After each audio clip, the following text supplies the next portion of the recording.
Your line is open. Hi, thanks for doing this call. I know you've said that now is not the time to consider electronic voting, but when there was discussion of perhaps you seeing another supplement, there are more and more members pressing for it. So my question is, under what circumstances would you start to consider options for remote voting, and are there any interim steps that you consider feasible? Again, we're so consumed in addressing the tragedy that is befalling our country. The chairman of the Rules Committee has been tasked to what the options could be. There is a constitutional requirement that we vote in person. There are some logical challenges that would have to be overcome even to consider it, and there are serious security issues involved in it. Mr. McGovern,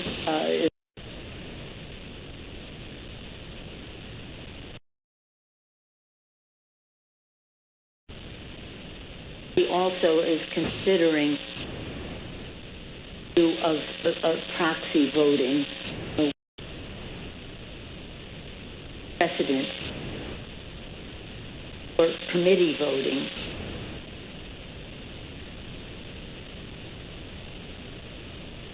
Voting or proxy voting would require a rules change.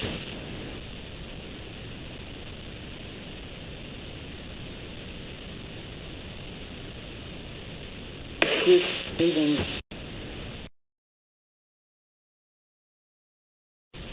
I'm so sorry to interrupt, ma'am. Can you please speak into the phone? We're having trouble hearing you. I'm sorry.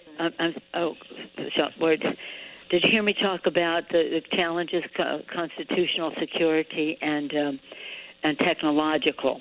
Again, as we all become more savvy in terms of technology, one would say we can transfer that to remote voting, but it's not that easy.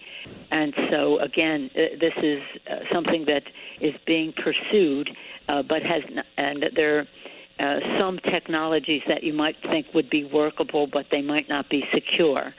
So forgive me for not being close enough to the phone on the first part of this, but I have confidence in Mr. McGovern, Rules Committee, whatever is done, whether it's proxy voting or whether we could reach a place where we could guarantee the security and the technology and the constitutionality, that would have to be something that would be voted on by the Congress of the United States. But to tell you the honest truth, he's working on that, and I'm getting reports from the House Administration Committee about what some of the technological options are. But I'll be very frank with you.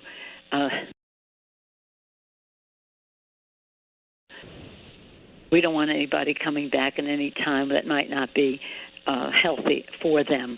But we are right now concerned about the health of the American people, the health of the people who are going to work every day to minister to the needs of those who are sick, or those who are supplying the food, the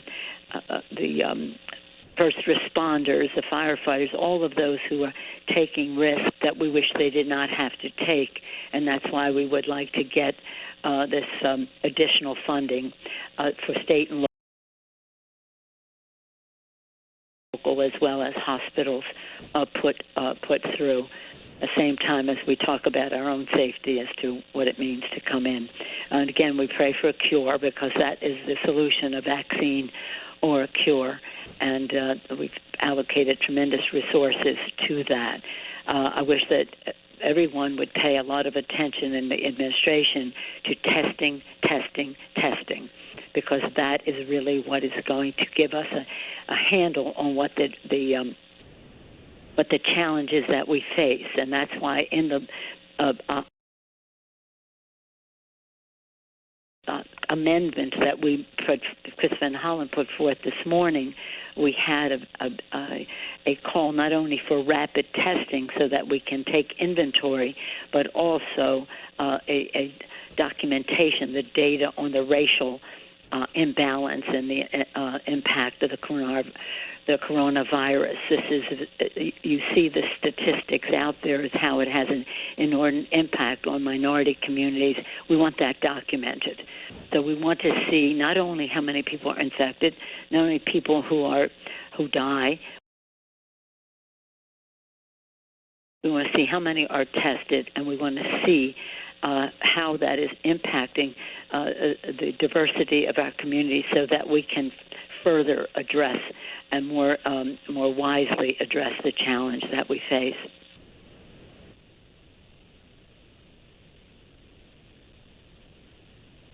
Thank you for your question. Our next question. Team, subscribe for more of these type of videos.